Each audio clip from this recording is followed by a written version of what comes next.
somon.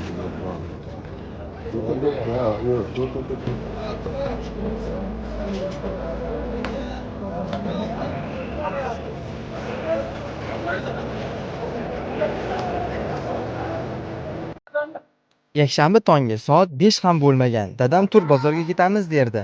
Uyqu kelardi, lekin bozorga borgach hammasi unutilardi. Bu yerda faqat chorva emas, butun bir hayot qaynardi. Savdolashuvlar, qo'l berib urishtirish, bitim qilishlar, bir piyola choy hamda pirojki ustidagi suhbatlar, hammasi bolaligimizning bir bo'lagi edi. Oradan yillar o'tdi, ko'p narsa o'zgardi.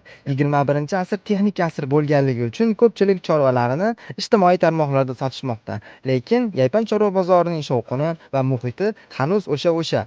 Sizga bu bozor kimni ko'proq eslatadi? Dadayiznimi, boboyiznimi yoki bolaligingizni? Albatta izohlarda yozib qoldiring.